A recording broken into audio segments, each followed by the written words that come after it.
예수님 안에 거하며 서로 사랑하는 삶이라고 하는 큐티 제목으로 말씀을 나누도록 하겠습니다. 요한복음은 예수님이 신성을 가지고 계시는 하나님의 아들, 하나님이시다라고 하는 것을 알려주는 책이다. 그래서 7가지 표적이 있고 또 7가지 당신이 누구신가, 영어로 하면 I am, 원어로 하면 에고 에이미, 나는 누구누구다. 예수님께서 당신이 누구시다라고 하는 것을 당신께서 직접 말씀하셨어요. 나사로를 죽은 자 가운데서 살리시고 나서 나는 부활이요 생명이다, 그렇게 말씀도 하셨어요. 요한복음 10장에서는 나는 양의 문이다, 나는 선한 목자다, 그렇게도 말씀하셨고, 오병이어의 기적을 일으켰던 요한복음 6장에서는 나는 생명의 떡이다, 그러한 말씀도 하셨습니다. 요한복음 15장 1절 이하에는 너무 유명한 비유죠. 당신이 당신을 누구라고 말씀하십니까? 나는 참 포도나무다, 내 아버지는 농부다, 너희는 가지다, 그런 말씀을 하시면서 당신이 누구신가 라고 하는 것을 정확하게 얘기하셨습니다. 당연히 포도나무의 가지가 포도나무에 붙어 있어야 살아 있는 것처럼 성도가 예수님 안에 거할 때 놀라운 온전한 삶을 살아가고 있음을 말씀해 주신 것이죠. 특별히 오늘 9절 이렇게 말씀합니다.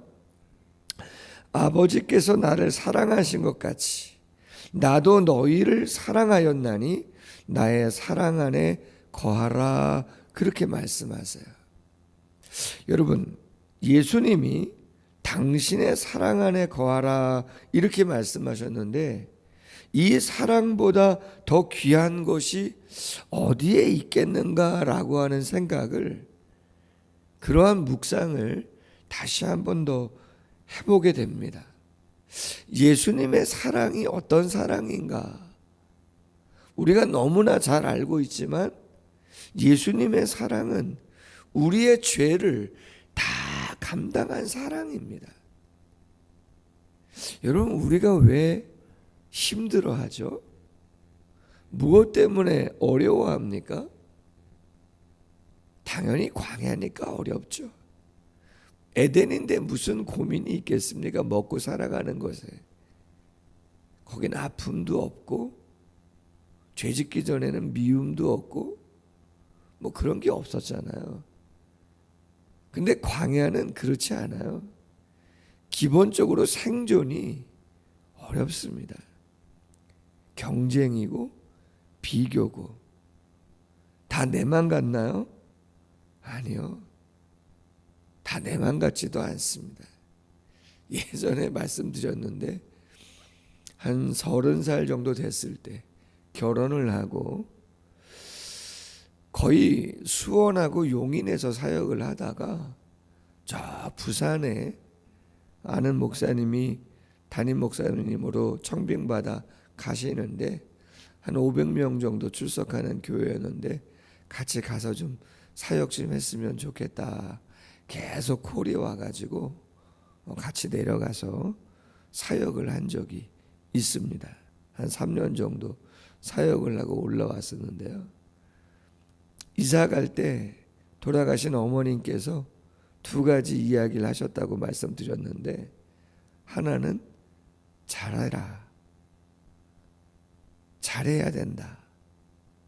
거기에 여러 가지 의미가 담겨 있다고 봐요. 2번째 말씀하신 게 다 니만 같지 않다고 생각해라. 교육자가 주를 위해서 애쓰고 노력하지만 성도님들이 다 그런 생각을 하는 건 아니고, 혹 주를 위해서 애쓰려고 노력한다고 할지라도 방법이라든가 때라든가 그런 것들은 얼마든지 다를 수 있다는 그런 말씀을 하시더라고요. 근데 시간이 지날수록 얼마든지 꼭 뭐 제가 틀렸다는 건 아닐지라도 맞는 생각이나 좋은 생각을 한다 할지라도 얼마든지 성도님들이 더 좋은 생각, 더 좋은 때 얼마든지 생각할 수 있는 것임을 늘 기억하라고 하시는 그 말씀이 참 시간이 지날수록 귀하다. 근데 여러분, 그런 거 말고요, 정말 못된 사람이 있을 수도 있습니다. 그렇지 않아요? 근데 여러분 다시 생각해 보세요. 내 안에 못된 게 아직도 남아 있어요. 죄송합니다. 아직도 이기심이 남아 있고, 아직도 조금 교만함도 남아 있고, 탐심도 있어요. 정욕도 있어요. 여러 가지가 아직도 조금 남아 있어요. 근데 내 개인의 문제니까, 아직 드러나지 않은 일이니까 다른 사람들이 몰라서 그렇지. 근데 하나님은 다 아시는데도 그걸 감당해 주시잖아요. 전 늘 그 생각을 합니다, 솔직히. 내 안에 있는 그 많은 것들을 다 아시는 주님이 그걸 그럼에도 불구하고 감당해 주시면서 이렇게 목회를 할 수 있도록 해 주시는데, 그 조금 드러난 성도님들의 그러한 연약함을 보면서 솔직히 좀 속상하죠. 죄송합니다. 조금은 속상하죠. 여러분들 안 그러세요? 조금은 속상합니다. 그런 게 막 드러날 때. 왜 그렇게 얘기하시고, 왜 그렇게 행동하시고, 왜 그렇게 관계를 맺으시고, 왜 그러나. 그 정도 연배가 되셨으면 참 좀 아쉽다. 있으세요, 없으세요? 뭐 계시는 거 있거든요. 솔직히 가정 안에서 부부지간에도 그렇고 부모 자식 간에도 그럴 수 있는 거거든요. 그렇게 사랑하는 사람일지라도 그럴 수가 있어요. 그런데 오늘 본문에 나의 사랑 안에 거하라고 할 때에 하나님이, 예수님이 우리에게 주신 그 사랑이 어떤 사랑이냐는 거예요. 로마서 8장 34절 말씀에 이런 말씀이 있어요. 누가 정죄하리요? 죽으실 뿐 아니라 다시 살아나신 이는 그리스도 예수시니 그는 하나님의 우편에 계신 자요 우리를 위하여 간구하시는 자신이라. 여러분, 예수님이 왜 죽으신 거냐는 거죠. 예수님이 왜 살아나셨냐는 거죠. 그리고 지금도 하나님 우편에 그 보좌에서 누구 때문에 중보기도 하고 계시냐는 거예요. 우리 때문에 죽으신 거잖아요. 죽어주시는 사랑이잖아요. 그 사랑보다 더 강한 사랑이, 더 온전한 사랑이, 더 깊은 사랑이, 더 충만한 사랑이 어디에 있느냐, 그런 것이죠. 그러면서 바울은 고백합니다. 누가 우리를 그리스도의 사랑에서 끊으리요? 환난이나 곤고나 박해나 기근이나 적신이나 위험이나 칼이랴. 이 모든 일에 우리를 사랑하시는 이로 말미암아 우리가 넉넉히 이기느니라. 할렐루야. 이 사랑 안에 거하라. 최고인 거죠. 그러면서 요한복음 13장 1절에 하나님에게 갈 때가 다 되신 걸 아시고 끝까지 사랑하시니라 그러지 않습니까? 놀라운 사랑이죠. 조건 없는 사랑. 그러면서 10절에 말씀합니다. 내가 아버지의 계명을 지켜 그의 사랑 안에 거하는 것 같이 너희도 내 계명을 지키면 내 사랑 안에 거하리라. 아멘. 누누이 말씀드립니다. 계명을 지킨다는 게 쉬운 건 아니잖아요. 그러나 그 계명을 지키는 게 복입니다. 가장 큰 은혜고 놀라운 축복이라는 거죠. 우리 삶이 바뀌는 거라는 거죠. 어제도 말씀을 나눴지만 말씀에 순종을 하면 고난이 오게 돼 있습니다. 말씀을 지키려고 하면 힘든다는 거예요. 세상에 그 말씀을 지키도록 가만히 놔두지도 않을 뿐더러 내 안에 있는 죄성과도 싸워야 되고 내 가까이에 있는 사람하고도 부담스러운 이야기들을 나눌 수밖에 없어요. 그러나 그 과정을 거칠 때 놀라운 은혜가 있다는 거죠.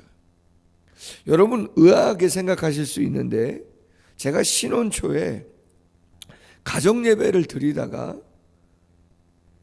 실패한 적이 있습니다. 초창기에.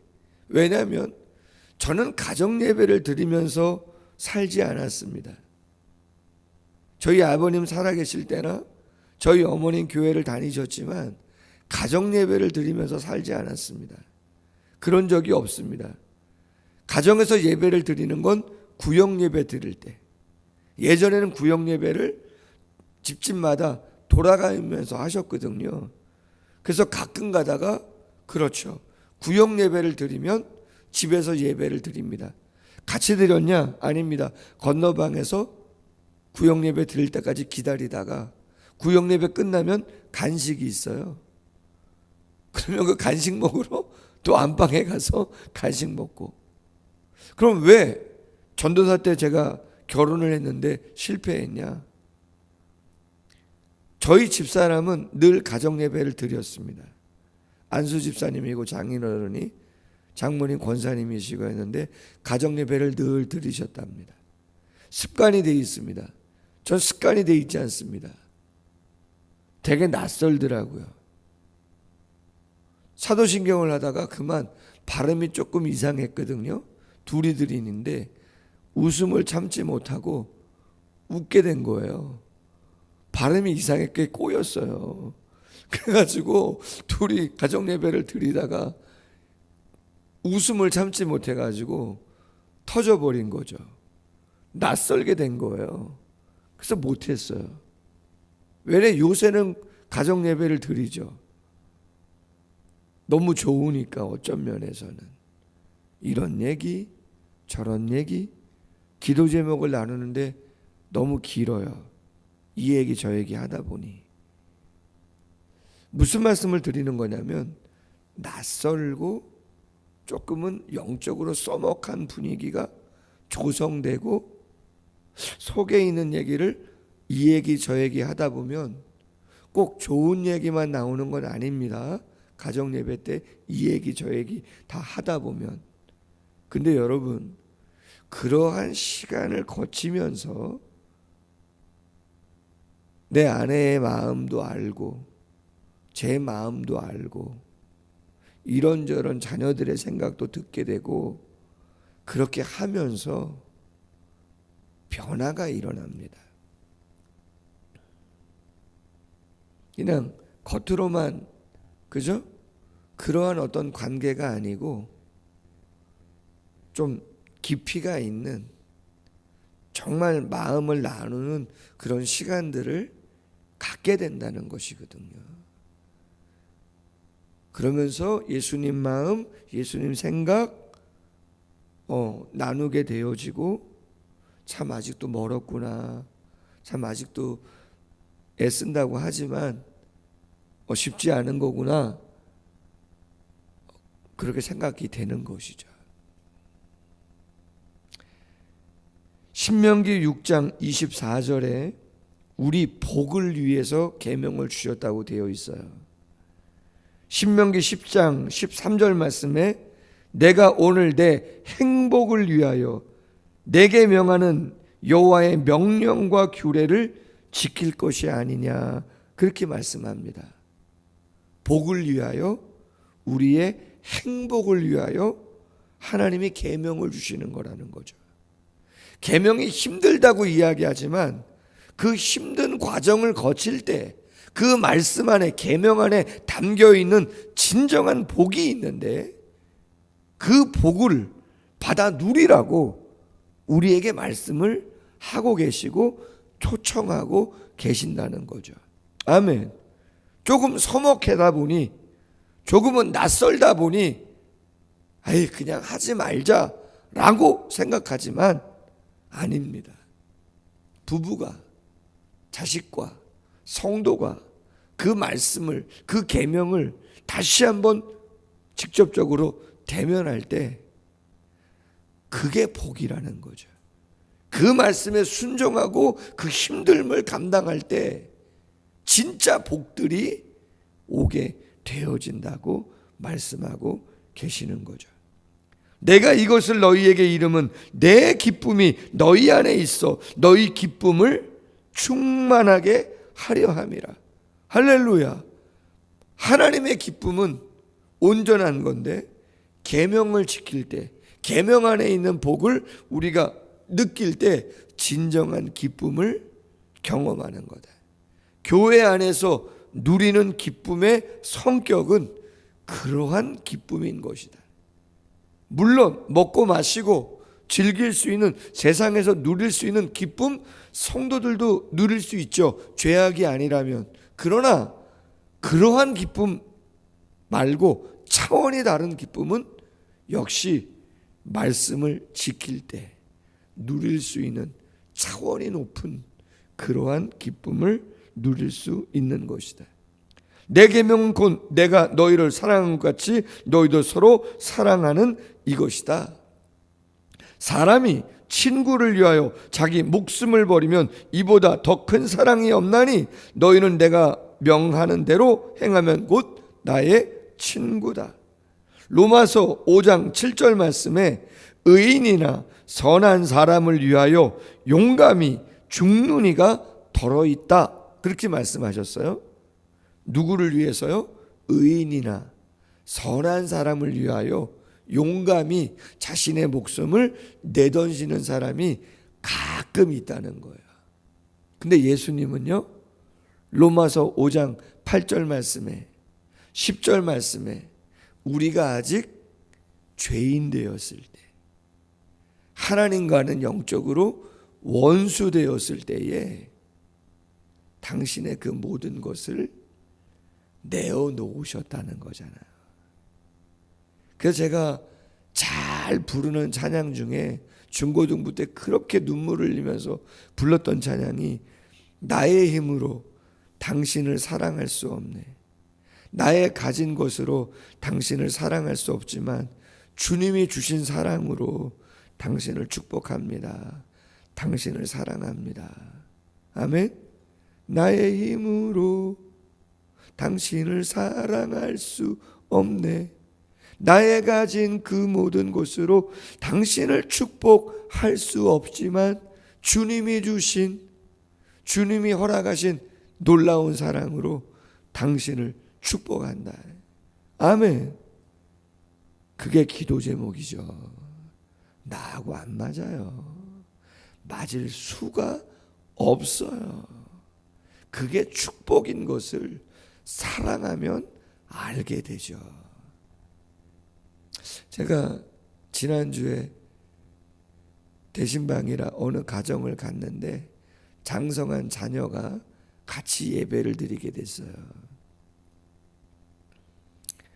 청년부이기 때문에 기질 테스트, 우리 애니어그램이라고 하는 거 했다 그랬잖아요. 청년부 수련회 때 지난 목요일 날 애니어그램을 했는데 9가지 유형이에요. 지도자 성격도 있고 뭐 예술가적인 성향도 있고 뭐 여러 가지.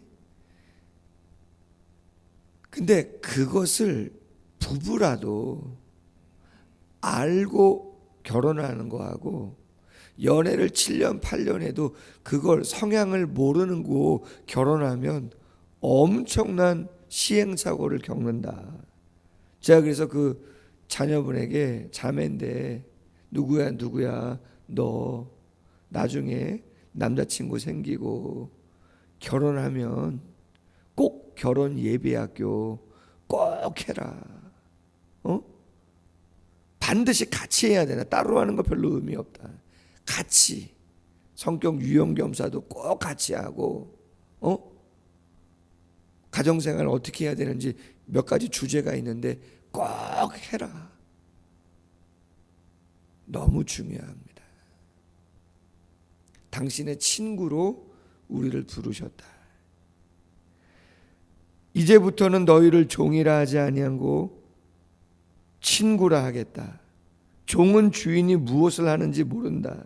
수동적이다. 친구는 동일한 인격적인 존재로서 하나님이 우리를 향해서, 세상을 향해서 하고자 하는 일이 뭔지를 말씀하신다는 거죠. 너희가 나를 택한 것이 아니고 내가 너희를 택하여 세웠다. 이는 너희로 가서 열매를 맺게 하고 너희 열매가 항상 있게 하여 내 이름으로 아버지께 무엇을 구하든지 다 받게 하려 함이라. 할렐루야. 어제 주일 말씀과 상통하는 말씀이죠. 열매죠. 이 열매는 뭐예요? 눈에 보이는 것도 열매일 수 있겠지만 영원히 공적이 사라지지 않는 것은 빛의 열매, 성령의 열매인 것이죠. 내가 이것을 너희에게 명함은 너희로 서로 사랑하게 하려 함이라. 우리를 어찌 보면 동역자로 부르셨어요. 친구로 부르셨어요. 세상이 깨어졌는데 그걸 회복하라고 우리를 부르신 것이죠. 너희는 택하신 족속이요 왕 같은 제사장이요 거룩한 나라요 소유된 백성이다. 그 소유된 백성이다라고 하는 원어적인 의미가 동역자다, 그러한 의미입니다. 동역자다. 같은 목표, 그것을 같이 이루기 위하여 친구로 부르시고 동역자로 부르셨다. 누가 세상을 변화시킬 수 있느냐? 여기에 앉아 계시는 우리 성도님들을 통해서 그렇게 하실 수가 있는 것이죠. 가장 큰 복은 하나님이 우리를 사랑하신 것이고 그 사랑 안에서 계명을 주셨고 계명을 지키는 게 써먹하고 쉽지 않지만 그 안에 진정한 기쁨이 담겨 있다. 그 은혜를 누리는 모두가 되기를 주님의 이름으로 소원합니다. 기도하겠습니다. 하나님 아버지, 우리를 위하여 죽으시고 부활하신 주님, 지금도 하나님 우편에서 우리를 위하여 기도하고 계시는 주님, 내가 너희를 사랑한 것 같이 너희도 서로 사랑하라고 계명을 주셨다 하십니다. 그 계명을 지킬 때 진정한 차원 높은 기쁨을 경험할 수 있다고 말씀하고 복을 경험할 수 있다고 또한 말씀하고 계십니다. 세상의 변화는 그 무엇보다 하나님 사랑한 것처럼 친구를 사랑할 때 그 놀라운 은혜와 사랑을 경험할 수 있다고 말씀하고 계십니다. 잊지 않는 저희들 될 수 있도록 도와주시기를 원합니다. 오늘도 기도 제목 삼겠사오니 하나님의 성령이 우리 모두 가운데 함께 하시고 역사하여 주시옵소서. 감사하며 예수님의 이름으로 기도하옵나이다. 아멘. 계속해서 기도합니다.